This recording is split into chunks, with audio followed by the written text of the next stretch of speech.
Hey everybody, Man in Orbit here, coming at you with another EQ2 video. This time I'll be looking at Berserker AA tree for the Kingdom of Sky expansion and the variety of builds that I've experimented with. Please feel free to talk about what you've experimented with down in the comments. I'm trying to get a collection of all the best builds for leveling and end game. We'll see what we can come up with together. This right here is a tool that Reverb developed. I think Mayor from Reverb developed this to allow you to experiment with builds offline without having to reset your tree every time and see how the points allocate. So for the Berserker tree, we'll get right into it. We'll start with the leveling spec that I would recommend. There's a little bit of personal preference in this, so feel free to experiment and do things your way. Now, leveling. Mastercrafted gear is going to give you a lot of mitigation when you first equip it at the two levels, the 12s, the 22s, the 32s, so on and so forth. The problem is that since the mitigation rework for Kingdom of Sky, as you level, the mitigation becomes less effective unless you get more upgraded gear as you go. And you'll be leveling fast enough, hopefully, that won't be the case. So I recommend putting points into the wisdom line because the unshakable increased Fizmit is going to absolutely be essential to making you the tankiest tank you can be for your group content. So I recommend if you're starting out, go 4-4-4-8 into unshakable.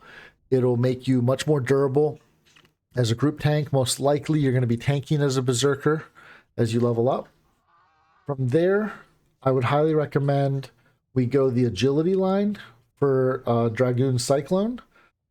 AE auto attacks. You'll be fighting a lot of mobs as you level up.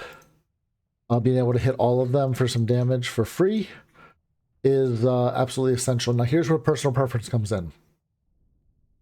You can go 8 of 8 in this if you would like, or you can go 5 of 8.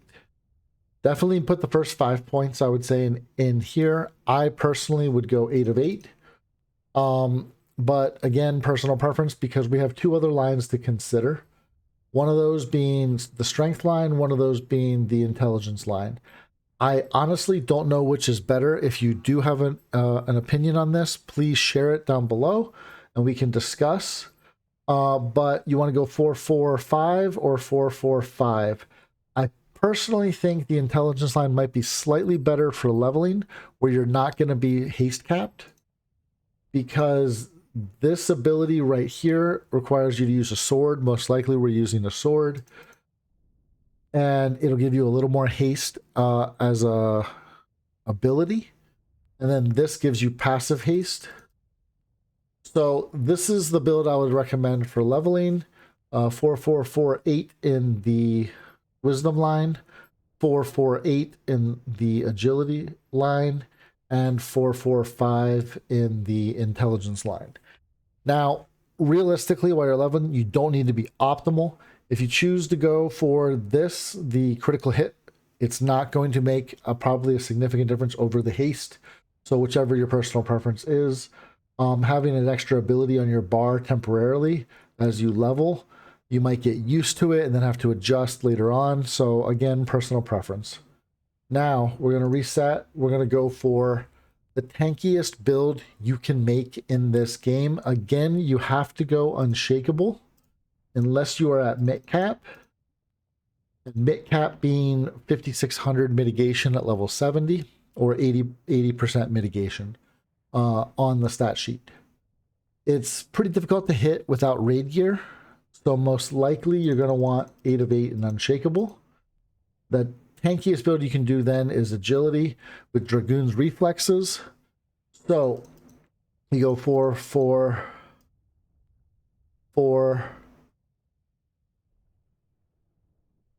And Dragoon's reflexes, we have 5 points left over. If you're not defense capped, You want to put those points into defense. This is the tankiest build you can be. And then you can throw your last point in whichever stat you sort of please, or you can throw it in AE auto attack. AE auto attack is probably the best option for you. But so that's what I would recommend if you are a raid tank or taking on extremely difficult content without full raid gear. As you hit mid cap, you're going to want to drop Unshakable and put points into your probably your strength line for weapon expertise, or your speed line for haste. Though I wouldn't recommend the haste, because if you're in a raid group, most likely you're going to be haste capped or close to it with buffs or with temporary buffs so that you get throughout the raid. So I probably would go with the crit hit chance, is my opinion. If I'm wrong, please feel free to correct me down below. I'm new to raiding in this game. I'm new to Origins, and I have not played on live since it was base game Shattered Lands. So I could be very wrong in the advice that I'm giving here. Please sound off if I am. Now, for maximum DPS, this is the build that I currently use in the game. It is going to be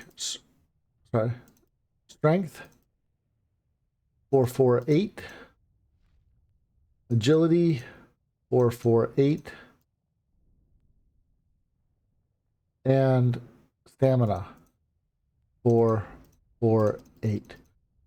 There's a very good buckler at level that you can use in the high 60s called Iron Plate Shielding that is pretty phenomenal.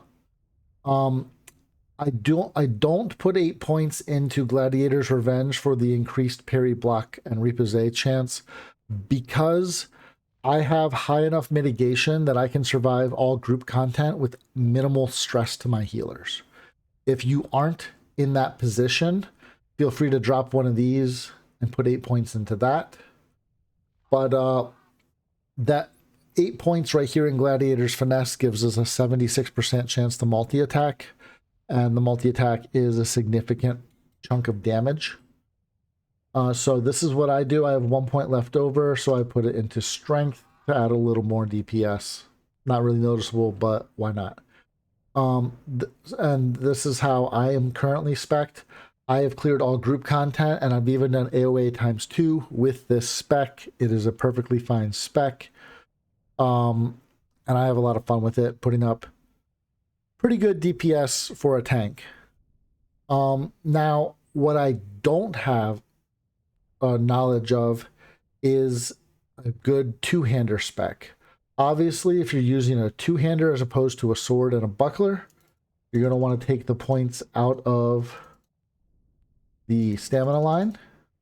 And I'm guessing we're putting points into haste to make up to give us a little more DPS. So if I'm wrong on this, any high-level Berserker, please sound off. Again, I'm not the end-all be-all of Berserker guides, but I would probably go 8, 8, and 8 in the third ability for the int, agility, and strength line. Try to keep this one short and sweet for you.